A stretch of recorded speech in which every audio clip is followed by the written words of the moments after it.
Hello, this is Dale Matthews. This is Inside News. This is Mike Jones, and we got a great show for you tonight. Hello, Mike.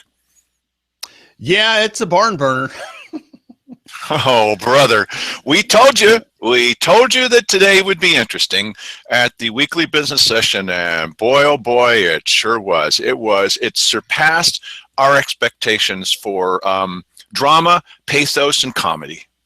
Yes. So, first, we're going to play, as we've been doing, yet another candidate for county commissioner that was at that GOP invitational golf meet, whatever. And this one is Dan DeYoung. Dan? Good evening. Thank you all for coming. My name is Dan DeYoung, and I'm running for position number 2, Josephine County Commissioner. I want to start off, but I was born and raised here, not in New York, but I was born and raised here. New York is really probably the leader will be in New York at some point in time, but not in my future. I was born and raised right here, graduated from Grants Pass High School in 1967. Went away to 4 years in the Navy and married my wife. We had 2 children and moved back here in 1972. I worked as a service manager for a heating and air conditioning company that had offices here, Medford, and over at the coast. And in 1981, I started out on my own, and with a partner, we started All Seasons Heating and Air Conditioning. And I sold it 2 years ago, still in business today and still successfully putting in heating and cooling systems. So I know what it's like to be in the private sector. I've been close to broke a couple of times, so I do know how to read an operating statement and income statement. I know what expenditures are, what revenue is, where it comes from, and where it should go. I know after 6 years of being on the city council, myself and Lily Morgan, it's been brought up tonight that her and I have served on the city council for 6 years. We were elected at, I guess we call it kind of the dark ages in Grants Pass's history with a recall of the quorum. They recalled 5 councilors. Pretty tough to get people to step up and decide that they're going to paint the target on their back. My wife said then, why are you running into a burning building? She's told me yesterday before I went to the courthouse, why are you running into a burning building? Well, I don't consider Josephine County to be a burning building. I didn't think Grants Pass was a burning building at that time. I think both of them are my home. I don't have a place to run back to. When people say, well, if I don't make it here, I'm going to go back home. Well, I am back home. This is my back home. And when we talk about public safety, that's very important to the city council. 6 goal settings in a row. Our number one goal for the people of Grants Pass was keep citizens safe. We've heard a lot of rhetoric tonight about, wow, we don't need cops, we don't need this, we don't need that, we don't need that. I'm going to tell you that last week before last, in broad daylight, 3 o'clock in the afternoon, a young man, 19 years old, walked around the back of my shop, got in my pickup, brand new truck, and drove it away.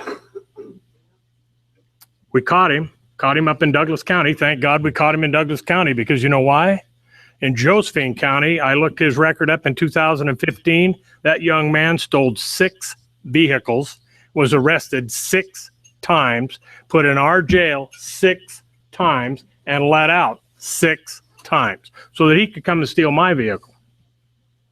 So I find out why. Why did he get let out?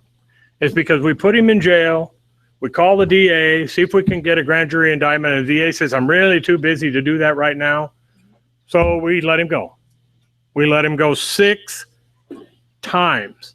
So he was free to go and steal my truck. Douglas County, on the other hand, and they saved some money. Josephine County didn't save any money. Douglas County did save some money. In Douglas County, when I went up there to retrieve my truck, I says, is the guy going to get out? And the lady said, no way. He's in Douglas County now, Mr. DeYoung. He's not in Josephine County. He's going nowhere. So I looked up his record. He has 9 counts against him. His bail is $186,500. Read that in the paper in any of our court things, any one of them that puts a bail that high on stealing somebody's car, private property. Another thing I want to find out is God said, thou shalt not steal. I want to know who the person is, entity is, who has the authority to water that down to a misdemeanor and let this kid out of jail. That's the question I have. And so as a county commissioner, it's a different form of government than city council. Lily Morgan has said a couple of things that I agree with. We as city council, we don't work individually as a council. You say Lily voted no, Dan voted yes. Dan voted for this, Lily voted for that. We don't operate on the city council as individuals. We operate as a team. And I'm seeing that in the county, I don't think there's any teamwork. I really don't think you've got a team going there yet. But a team can certainly be made out of what you have, the resources you have, and the people you have. I think you've got some really good people in there. Now, some of you are afraid to pay them. You think they should just go to work for free. Well, I know what it's like to work for free and govern for free. 6 years I'm on. I've got another year to go. I'm going to fulfill my obligation to the voters of the city of Grants Pass as their city councilor. I've got another 11 months to go, and then I'm done. If I don't get this, I'm not threatening to quit, but I will be done, because I'm not going to go serve 4 more years for the city of Grants Pass for free. I won't do it. It's a tough job. County commissioner's a tough job. Mr. Heck can tell you that. This is not right now it's a thankless job. You put a t-shirt on every day with a target on your back, and you have people that go around clobbering you day in and day out. Question was asked about 5 commissioners versus 3. I look at 3, and every time 2 of them are standing in the hall, it's a public meeting. Every time, the only thing that saves it so far is that Cheryl Walker's a girl, and she has a different bathroom, because when Keith Heck and Simon both get in the bathroom, it's a public meeting. And she gets away scot-free. But from that standpoint, 5 commissioners, but you'd have to change the charter. It's serious stuff. Grants Pass, the city of Grants Pass, we've changed the charter. Lily brought out a few things that we've done. There was a lot of things wrong in city government that wasn't getting done, a lot of homework things that was not getting done, and we've taken on those tough jobs. I'll tell you, your one question was, what's the worst thing you've ever done? What's the best thing you've ever done? Best thing you've ever did is lower SDCs to bring in development. The worst thing I ever did, and I really can say it was the worst thing in the public eye, but in my mind, I'd do it again. Not that I'm going to do it again right away. But I think the sales tax was a mistake. I think it was a mistake, but it was not a mistake to put it on the ballot. It was not a mistake to put it in front of the voter to let them take their decision. I saw something in that sales tax that really impressed me. I saw the community come together with 70% of the vote, almost 80. Almost 80. That tells me that you can circle the wagons around something. Now we just got to figure out what that is, don't we? That's exactly what we've got to do. And I want to do that on the county side. I want to walk from the city parking lot to the county parking lot and go right on doing good things for the city, for the county. Our good friend Stu Sinnott went to the city council meeting this evening, and he's brand new to this area. And he got up to speak, and he said, I was surprised that the first thing I saw when I moved here was the Grants Pass sales tax. And when he was all done, the mayor, although the city council is not supposed to respond to anything and get into a dialogue, the mayor, after Stu sat down, said, he comes to one meeting and he thinks he knows what's going on.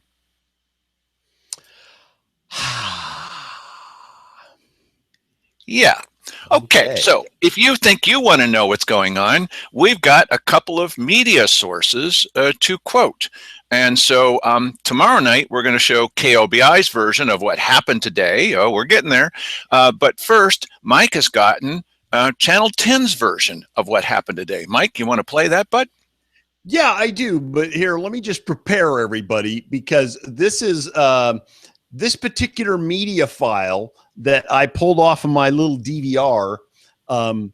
It doesn't necessarily play nice with this production program. So I can play it, and it looks fantastic. I'll just tell you that. The video quality, to me at least, I don't know that it will over the internet, but I can't tell what time I'm into the clip. So this is going to start out. It will either be them teasing the top story of the night or going right into it, and I'm not really sure. So we're all going to find out together. Here we go. Do not do this. We don't want this. Emotions running high as Josephine County announced it wants to declare a fiscal emergency. How the state of Oregon could be using a local community corrections department as a role model. Plus, more car break-ins in our region, this time in Phoenix. News 10 at 6 starts now. You're watching News 10. Your connection in Southern Oregon and Northern California. This is News 10 at 6.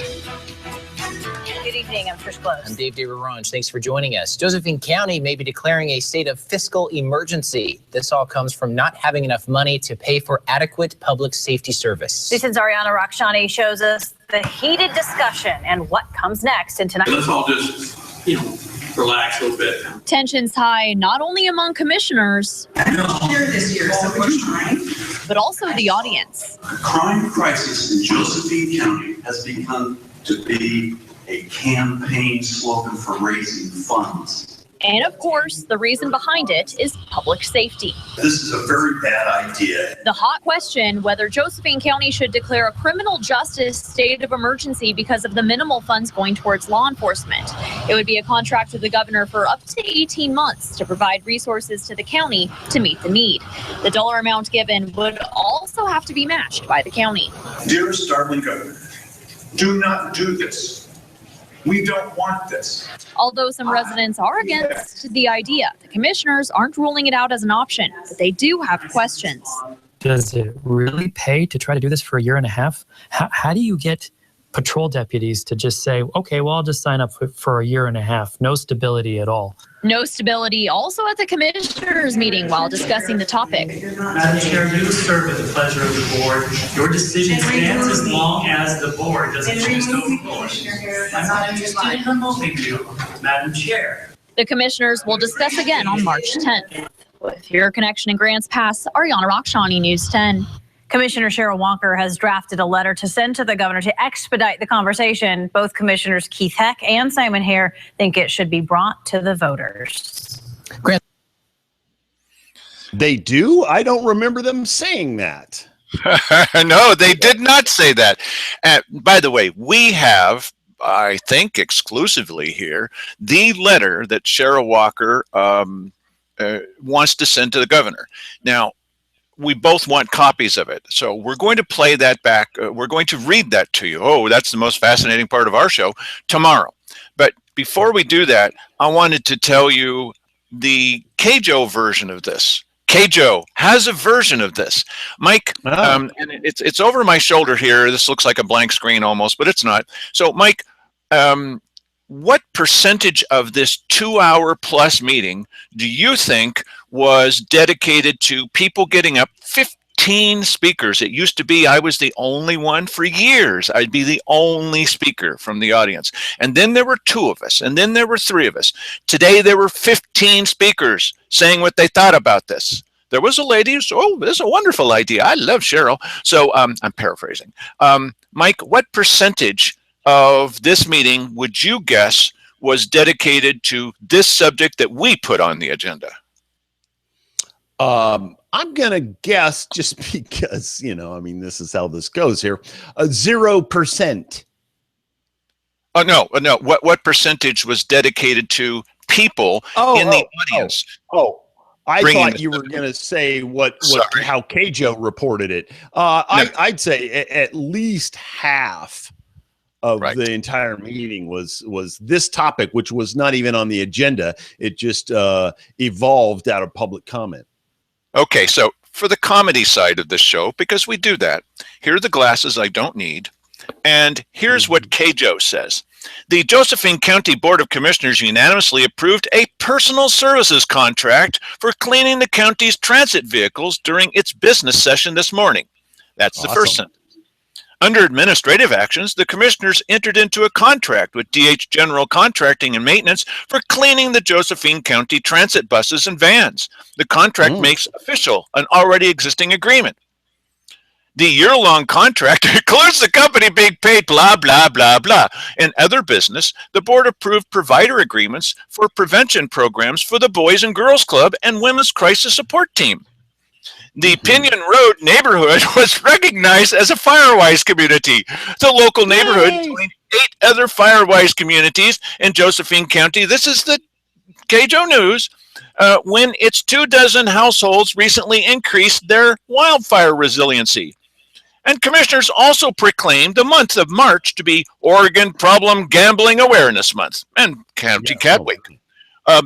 During comments from citizens, Commissioner Chair Cheryl Walker attempted to end comment after, and they talked for about 1 or 2 sentences about how a good time was had by all, and it all worked out just fine. There was no problems. Why, where's the controversy, Mike? Really? Yes, well, it is news, for crying out loud. I mean, really. But this is apparently what you get out of local media. I'm interested to see what the Courier comes up with. Oh, now the Courier many times goes to a 9 o'clock meeting and then would put it out in their newspaper. They get it out in time. Today, nothing. Many times when Eder Campuzano was here and something controversial happened, he would post it on their website in preparation for what you'd see the next day in the newspaper. Nothing. Right. Yeah. So will there be nothing tomorrow? We'll tell you about it. Yeah, I tend to think that they want to run interference on stuff like this. You know, if anything, and now it's very interesting because the coverage on Channel 10, who we provided the story to, and the coverage that you got on Channel 5 were dramatically different. You'll see that tomorrow. The Channel 5 version is like. Yeah. Oh, well, crazy citizens and wonderful commissioners, and they come off as, and you're going to see in this footage, if they do, they come off as, well, we're being quite reasonable, and the citizens come off as screaming maniacs. You'll see. Yeah, that's right. One other thing I wanted to mention to you is 2 new people. Well, 1 new person and 1 change in running for county commissioner. I'm not saying that nicely, but you know what I mean. Paul Walter has decided he's no longer going to run for position 3 against Cheryl Walker. He's switching over to run against Keith Eck and me and Dan DeYoung. Paul Walter has decided that he's just got to change. And we have another new candidate, Harriet Harris. Wow. Never heard of her. As of today. Yeah. Have you ever had any experience with this person? No, not at all. Okay, so we'll start with Peggy Goodwin, who's on the county budget committee and has a bit to say about this idea that Cheryl has of calling the governor down here to take over and do things here with House Bill 3453, renamed the 753, Chapter 753. I don't know why. Here we go. Yeah, good morning, Commissioners. My name is Robert Goodwin, and I live in Silver Creek, County. I'm here today to ask a question about Chapter 753 of Oregon law regarding the declaration of a public safety fiscal emergency. Section 8B of this law says the county may impose any type of assessment that the governing body is lawfully capable of imposing in order to pay the county's share of the cost of the intergovernmental agreement. Ordinarily, ORS 203-055 requires the approval of the electorate before any tax can be imposed. However, Section 11 of Chapter 753 suspends this requirement in the case of a public safety fiscal emergency.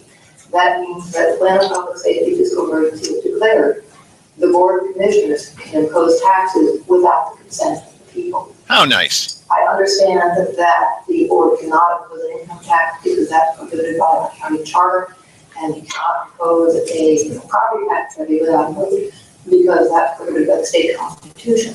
So that basically leaves consumption taxes, the sales tax, gas tax, utilities tax. I don't know. So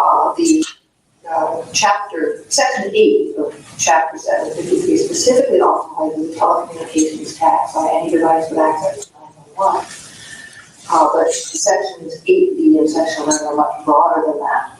So what I would like to know is I would like a complete list of all the taxes that the county may lawfully impose, because if a public safety fiscal emergency is declared, and the commissioners can impose any of these types of taxes without the consent of the people. So I think the people have a right to know what sort of taxes could potentially be imposed.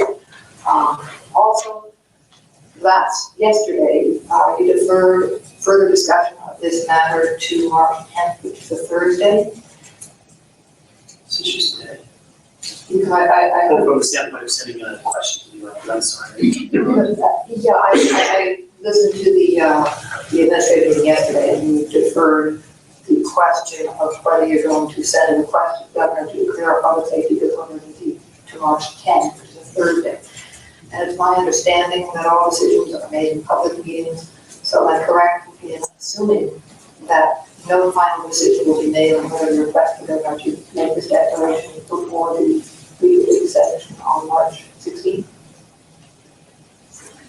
My understanding is that the conversation on this issue is to be held a week from tomorrow in the office. But the decision won't be made until the decision will be made that day. So the decision will be made Liar. Okay. Thank you. And when can we expect a list of all the taxes? That's all for research. Thank you very much. Mike. Yeah. She's a liar. Yeah, she's a liar here.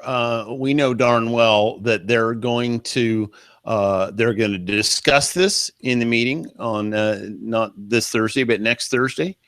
You know, heck, they might even do it this Thursday for that matter. But what they have said is that they're going to do it next Thursday. Here's what's going to take place. They're going to discuss it, and they're going to vote on it, and they're going to execute the whole thing right there in that meeting.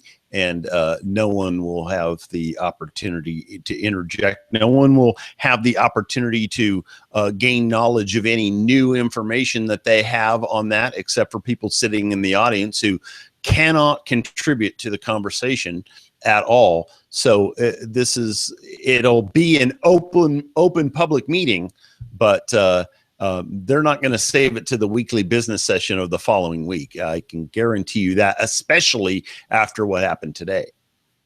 Well, now, Peggy had said, my understanding is, she says, that you don't make decisions, you don't take votes in that little back room. Yes, they do. Simon Hare said, we will never do that. And then he started doing that when he was the chair. And so they routinely do. In fact, I was in a meeting on Monday where it was first brought in. It was something else. It was fairly benign, but that's not the point. They were first introduced to the idea in the little back room with no public input. They discussed it with no public input. They took a vote on it with no public input. It is now a new resolution that they've passed. And did I say there was no public input? There's just none. It's so much faster that way. This whole thing about having votes is a really pesky thing because, as Cheryl pointed out, well, why would you want to do that? Right. Yeah, that's crazy. Who wants that? So the next person to speak here is Vivian Kirkpatrick Pilger. And if I can find a cursor, here's Vivian. Vivian Kirkpatrick Pilger, and I still live in Grass. Keith and Cheryl and Simon, never cease to amaze me at the different ways that you can come up with our money into the county coffers. And looks like from all that's been heard about this that you're going to impose this 753 law on us. You're going to declare a sense of emergency here, and you're going to tax all of our cell phones. And I wanted to remind you that most of your small businesses that work in Josephine County operate a great deal on their cell phones, and they call each other from job to job.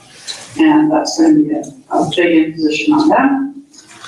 House phones, everybody's got a house phone, so you're knowing right where to go to get that money. Everybody needs a phone.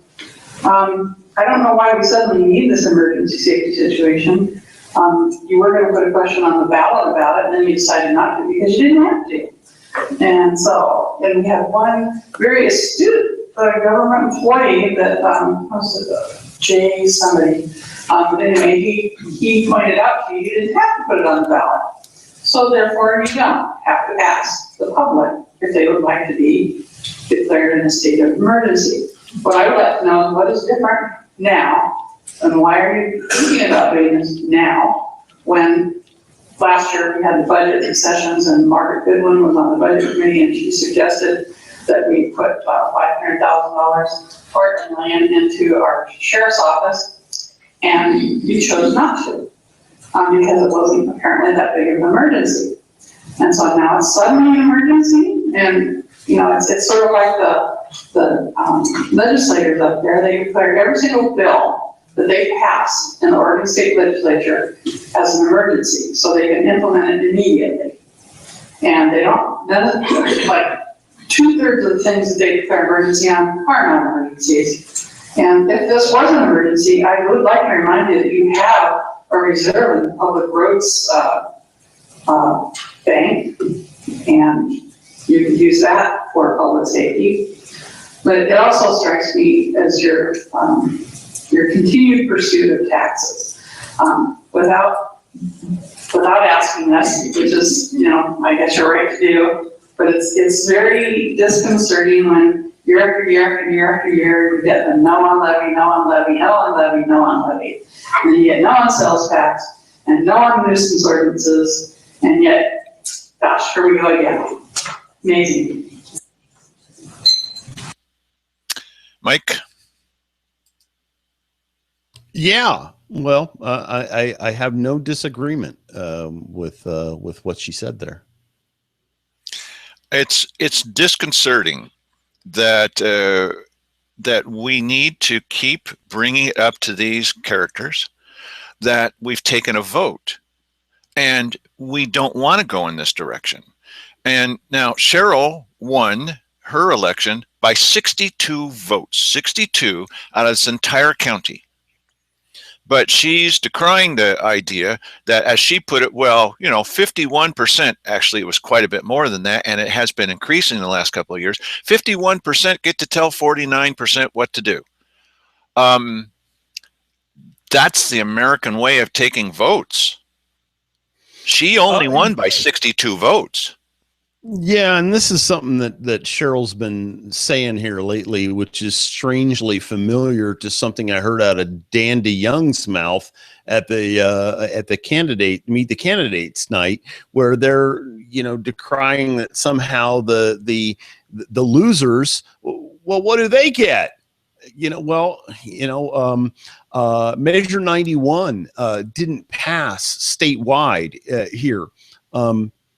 Oh, I'm sorry. I mean, it did pass statewide, but it didn't pass in this county.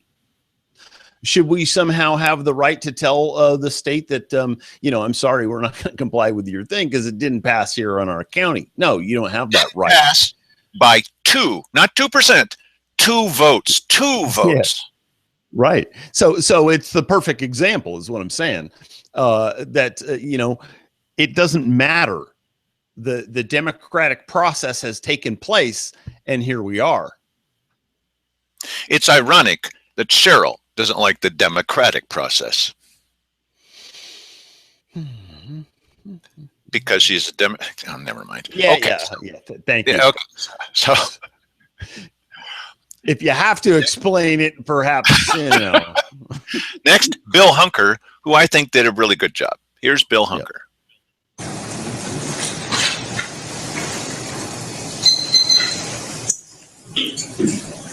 Bill Hunker, Merlin.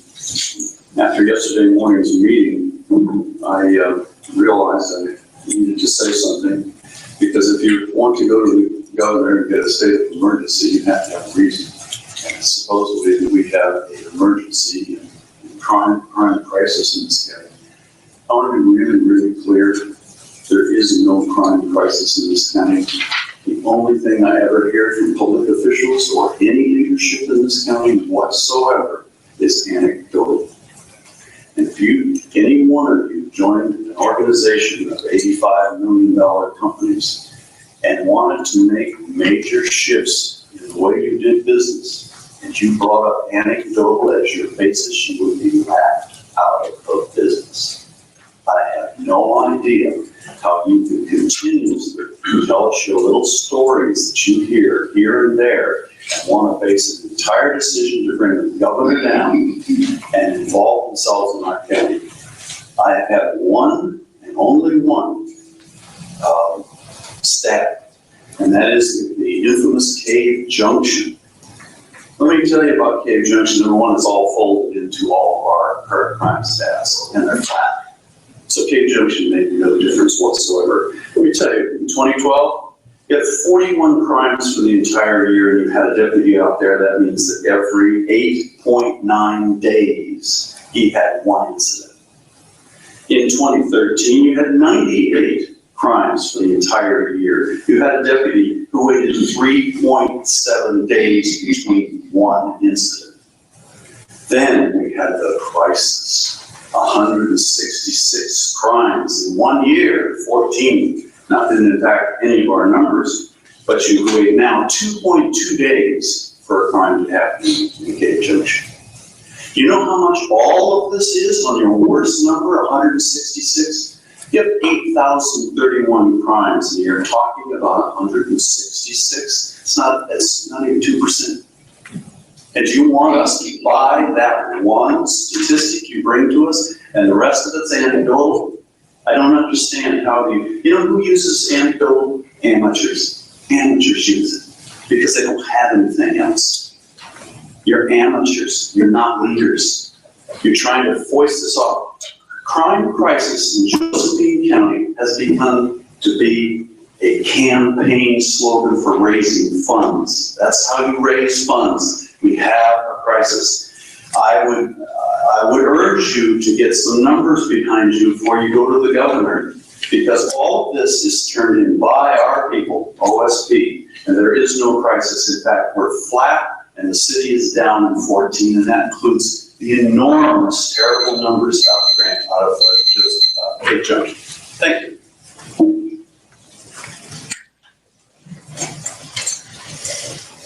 I just like to say right here, right now, that we are not going to the governor with any fairy tales, and it's election year, so take comments people make with a grain of salt. We do have a crime problem. Currently. Oh, man. Right, yes, angry, yay! Why don't she just leave?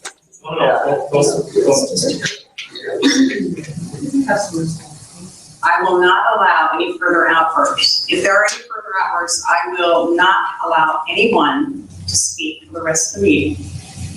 And if necessary, I will adjourn. As I said, this is an election year, and be sure that you pay attention to what people say when they're running for office. And that includes me, because I always go for the facts. I never go on hearsay.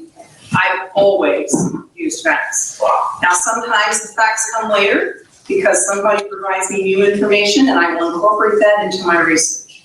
I am doing the research on the crimes right now. Now, you may say, Mr. Hunker, that there were 41 crimes in 2012 in Cave Junction, and the comment that you made that Cave Junction doesn't matter, there are thousands of people that live in the valley. There are our constituents and our neighbors and our friends and relatives, and I find that very offensive. Now, yeah, dirty trick. That's not what he said. Statistics. There may have been 41 crimes reported in 2012, but there's almost one a day now in Cave Junction, and they're becoming more serious. The property loss is horrendous. Right now, that's approaching $250,000 I shouldn't say right now, that's as of September, October, in the fall of 2015, because we don't have any additional numbers added up yet. That's what we have in our system. Just in the last couple of months, the crimes in Cave Junction alone, anybody, if those crimes were in our area here in Josephine County around Grants Pass, people would be up in arms. But because it's Cave Junction, you're not up in arms, I find that offensive. That is absolutely inappropriate. I care as much about the people in the Illinois Valley as I do the ones in Williams, Murphy, Wolf Creek, or anywhere else in this county. Now, wait a second. Yeah. Wait just a second here.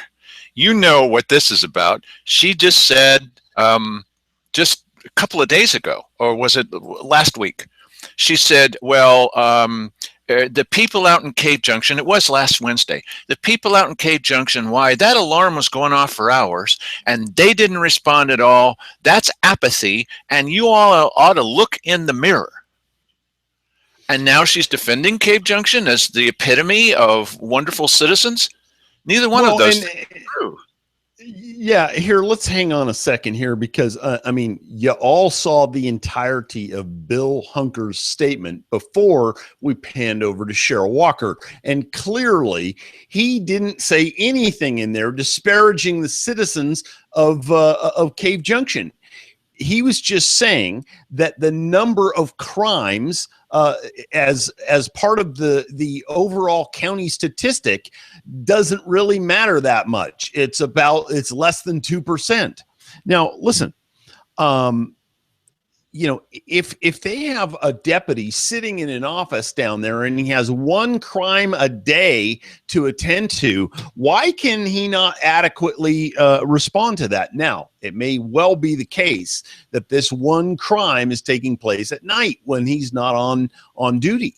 There's a solution for that. Hello? Yes, there is. And listen, if Cave Junction has all of a sudden become a haven of crime, how come the sheriff isn't concentrating down there to nip that in the bud?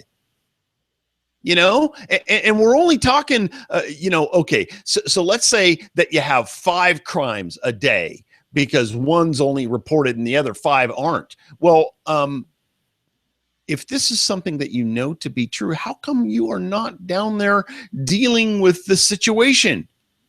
You have a guy who's paid to be down there full time. You can't tell me that you can't realize that, Bill, the crimes are happening at nighttime instead of the day. So we're going to give you a week of transition here, and then you're going to be coming down there and doing some time at night, or at least working swing shift until all the bad people go to bed at like 3 or 4 o'clock in the morning or whatever. Well, we were at one of these quarterly meetings that the commissioners have with the Cave Junction City Council, and the city councilors were complaining that they weren't getting their money's worth out of the deputy that was there. And we've mentioned the last 2 nights in a row, just do the math. That's all that we're asking people to do. Just do the math.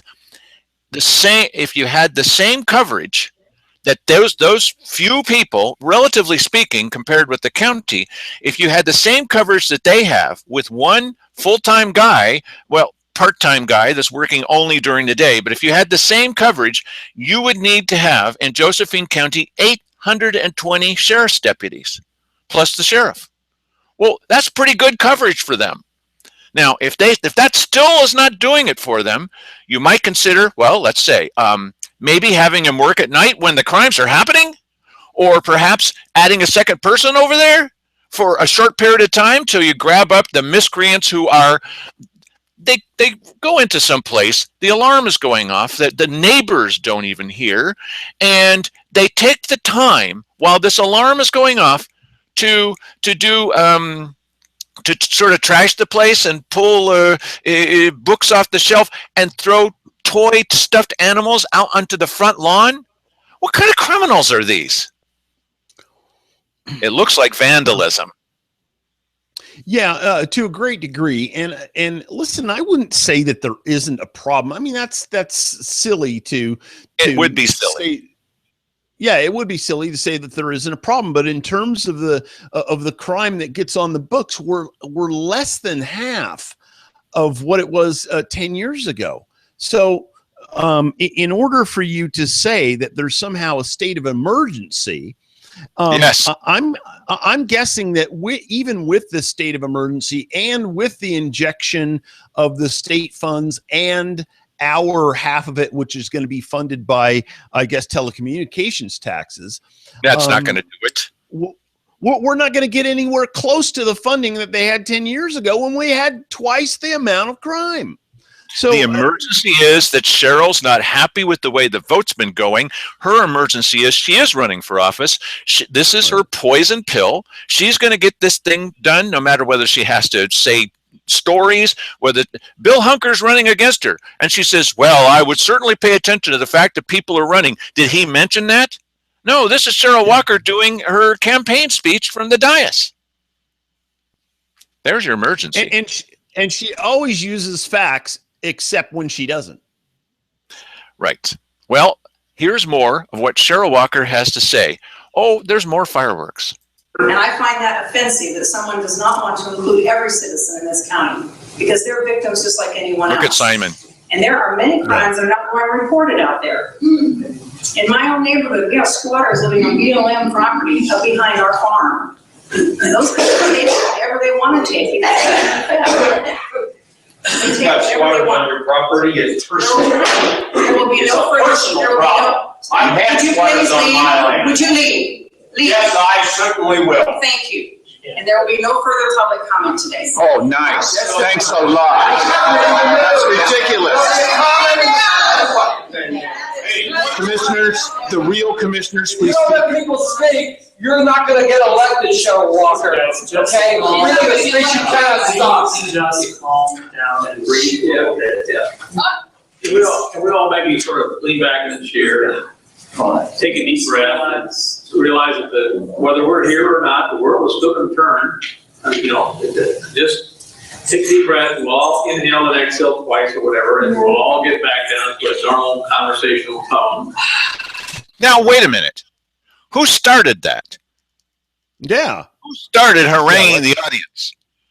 Yeah, let's not acknowledge Cheryl. But listen, here, I want to take this opportunity. I don't advocate this yelling out from the gallery. I've done it before, and I always felt bad about it. And that was right in the beginning of where I didn't understand the way they do this, where you get to come up, have your 3 minutes, and then they wait till their protected time, and then they nail you, and you don't have any opportunity to respond for a week. I just learned that. I did outburst. I felt bad about that ever since. I don't do that at these meetings. I think it's a bad idea. I understand the passion. Don't get me wrong. Listen, this is a nationwide phenomenon right now. People are fed up with government. And clearly there was a bunch of people there that were fed up with government. However, understand this is a public meeting. It has to have a certain decorum in it. And I'm not going to bat for Cheryl either, because she was losing her cookies there. There's a right way and a wrong way to do this, and she went over the line. Now, here's more of the other two commissioners after they were saying, oh, let's all be quiet now. Let's just not get worked up. They didn't say that to Cheryl. Here's what they had to say with Cheryl. And this is really interesting, in my opinion. And we'll proceed. Overrule her. Well, I've not seen a motion to be made to overrule anything, so I'd like to have a discussion about the changing of an agenda. I'm not. Changing the agenda. But we're moving on without completing an issue. I feel as though that's changing the agenda, so. I'm not changing the agenda. I'm just saying when people are voting, they can't speak. That's one of the rules right up there on your wall. You're grouping everybody together, and I don't know who's unruly, who's not, who wants to speak, and who doesn't. So therefore, no one will speak because we don't have it's not punishing them.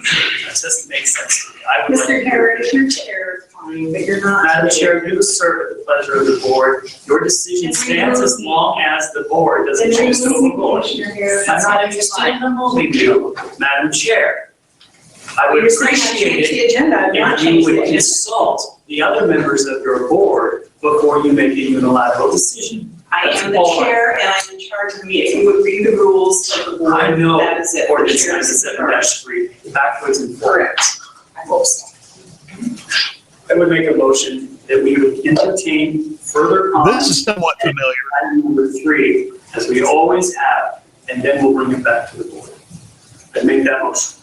and I would say the motion, we'll also be understanding that, as I said, let's all just, relax a little bit, and engage in some meaningful conversation with one another rather than jabbing their fingers and that kind of stuff. And I don't see any reason why we can't continue to proceed. Well, I got to interject just a little bit. Sorry, I wasn't going to, but this whole thing about have meaningful conversation, one, that's totally against the rules. They will not allow you to have a meaningful conversation with them. And two, right, that's true. Never mind the two. Let's see more of what they have to say. That it's ridiculous. Yeah, you know, they make you be quiet. Yeah, and I think it's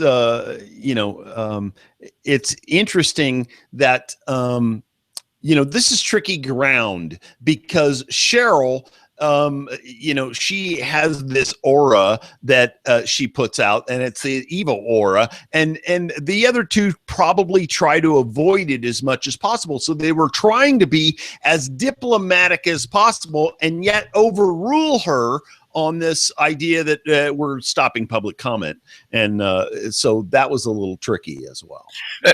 Let's be clear. People should not be shouting out from the audience. The other thing is people have had it up to here. She's had it up to here with votes, with voting. Yes. And the reason that people showed up, the reason there were 15 comments from people is because we alerted them. Because I was at that meeting the day before and heard them say this. And I went, wait a minute. And so we let everybody know. Now, we weren't calling them and stirring them all up, but we were saying, here's your chance. It's not going to be on the agenda. It wasn't on the agenda on Tuesday. And here they're talking about this important thing. It wasn't on the agenda today. And here we're talking about this important thing. So Cheryl is fit to be tied about this because people are coming up, person after person after person after person. It was over 2 hours of a meeting. She's not happy with these people talking back to authority. And no, you should not be rude. There's a certain point, however, where you go, you guys are being rude to us. And where people had it up to here with her was when she was misquoting a good guy, Bill Hunker. Well, you don't care about them, and I'm not going to be, putting those people down. None of that was true. He didn't say any of that. And then when she started talking about how she always does the facts and the audience burst out laughing, that's what really made her angry. Remember when that happened with Keith Heck? And he said, well, I just want to be sure everybody knows, as everybody should, that we didn't have anything to do with these previous levies. I smiled, and he got all over me. They don't like it when we laugh at their lying. I always follow I know all the facts, and that's all that I ever say. People find that hilarious. It's simply not true. That's why they're disgusted with this process.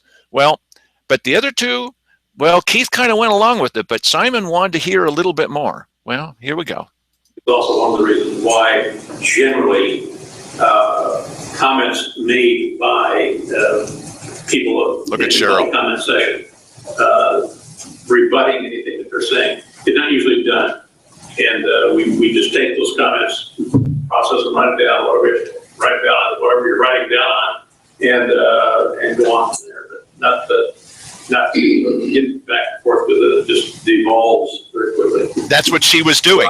Support that of Mr. Harris. I have a motion and a second. Any further discussion? I would just like to say that this is quite untoward. We've never had to do this before, a decision from the chair. It's usually, in my opinion, best to consult the other members of the board before making such a decision. And I wouldn't say that in the future, if this kind of eruption somewhat happens and everybody is participating, I can see a reason to do so. But in this situation, I feel that there are people who, this is a very emotional subject and it makes a lot of sense. But I want to hear from everybody and provide them that opportunity as was outlined on the agenda. Because there could be those in the audience who came to speak on a different subject, and I want to hear from those. And when the eruption occurred, I asked the board, shall I adjourn? You said no. No, you did never ask me. I turned and I said, shall I adjourn? No. Well, I did ask if you didn't. Well, I can respond. So the next thing I did is that I asked the people to be quiet or no one would speak and raise no objection. Raising so now. Yes, and the chair is the one that is to maintain, and I disagree with your interpretation that the chair has to consult with the board for every determination of maintaining order. Therefore, What I would like to do is to remind people that I was trying to provide information before we went into further comments from the public, that this is not an off-the-wall thing that is done with numbers that are made up. These are statistical numbers that we are getting from our sheriff's department, and we are continuing to get more data. Our previous sheriff chose not to maintain the data. The data's there, it's raw data. We're trying to get it compiled. We have the data on K Junction completed. We're working on the data from Merlin. It should be completed very shortly. We have overall data from the county that is incomplete because those areas are not complete. As I said, we do have a crime problem. We have had 2 instances of burglary. Madam Chair, I'm going to call the question. I'm not interested in debating that. I am making a comment. I The reason I have done what I am doing, you're right here, you want to control it. I'm No. chair this year, so would you mind? I let you speak when you speak. I don't interrupt you or stop you. Did call the question.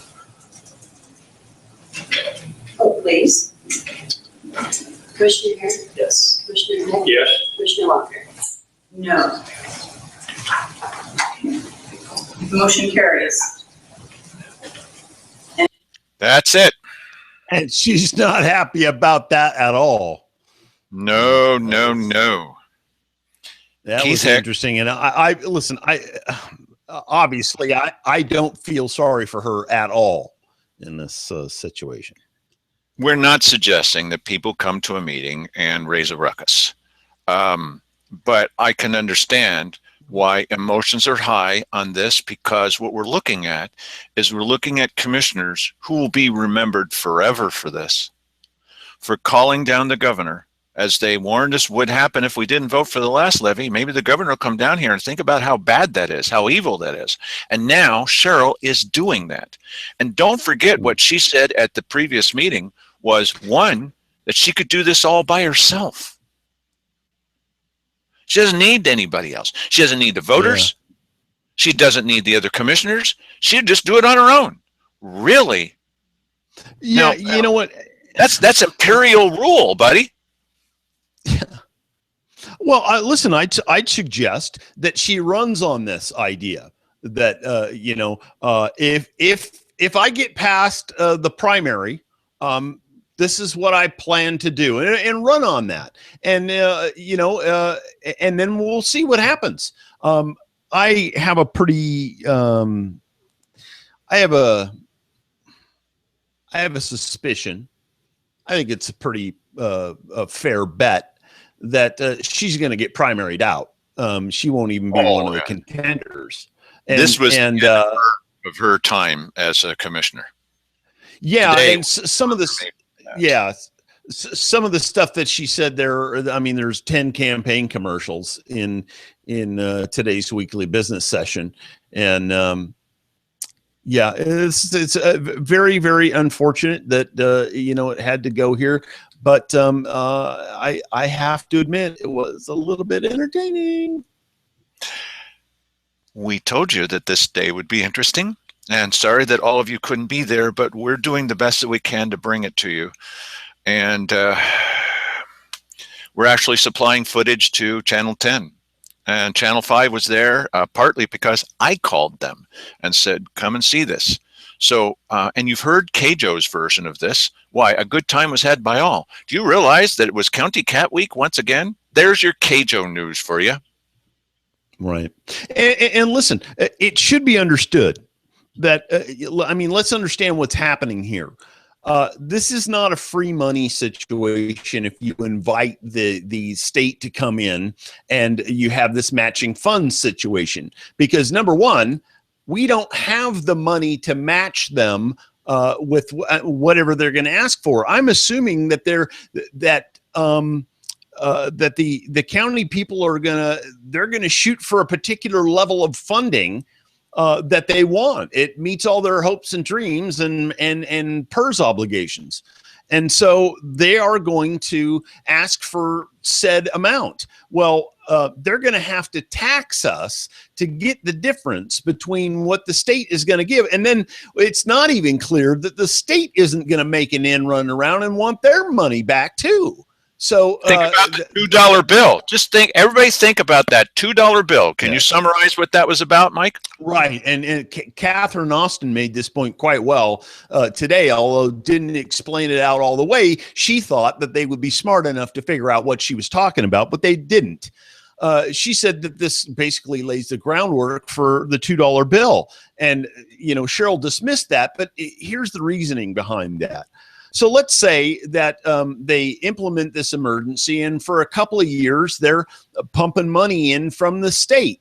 And then the $2 bill goes on the ballot statewide, and it would have to. Tell us what it means, please. Tell us the $2 bill, please. The $2 bill is HJR 21 and House Joint Resolution 21, and it is an Oregon constitutional amendment that would make the lowest property tax rate in the entire state would be $2 per thousand. So you'd start there, and then they'd add all their, superfluous programs and everything on top of that.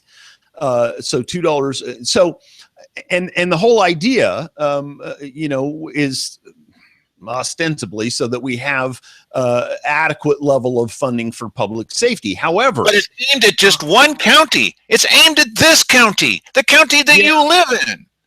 I think Curry County's in there too in the mix, but the point is that after we've been taking funds for them for a year or something, let's say this HJR 21 gets into the legislature and they start talking about it, and they ultimately put it on the ballot, and goes out statewide. They can easily make the argument that, look at these people down here, they're sucking on you. They've already tried to make the case that we're using more than our fair share of OSP resources, which of course isn't true. Thank you, Bill Hunker, for providing us with those statistics that show that that's complete hogwash. But it's an easy sell to somebody who's already paying more than $2 a thousand for their property tax, that these guys down here are getting a benefit that you don't get, and they're riding your back to do it.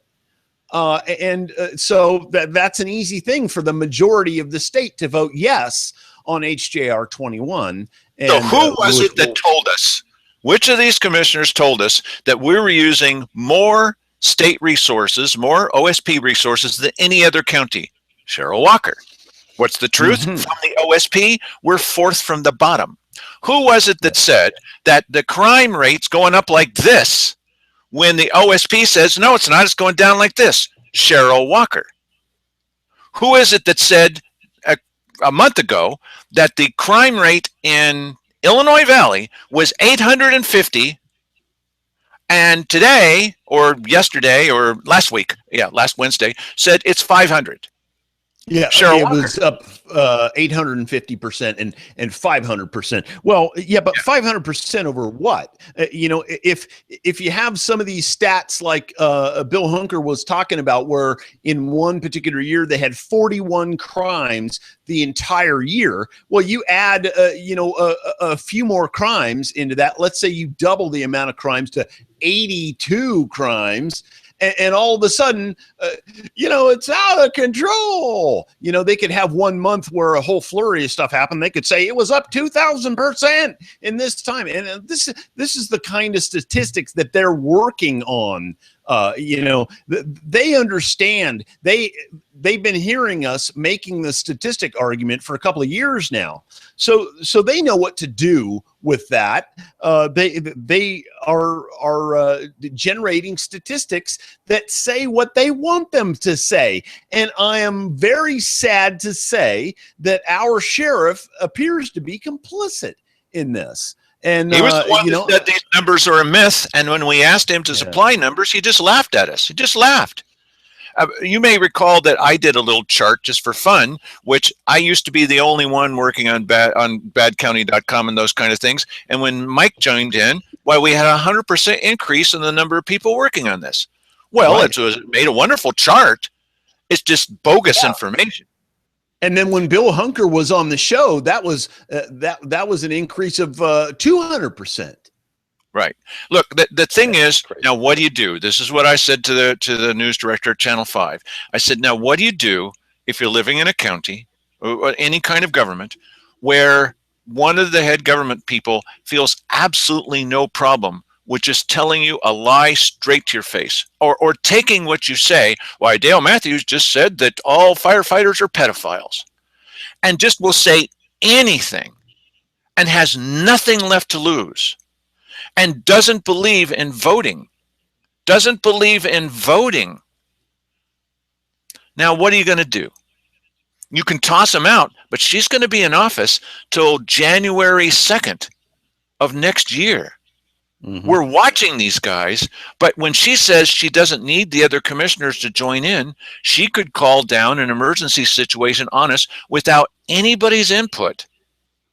Yeah. Except for, half a dozen members of the Rotary Club, and that's all it takes. Right. She can strap on the suicide vest all by herself and run in and detonate it. And you can't stop those kinds of people because they've got nothing to lose. Nothing to lose.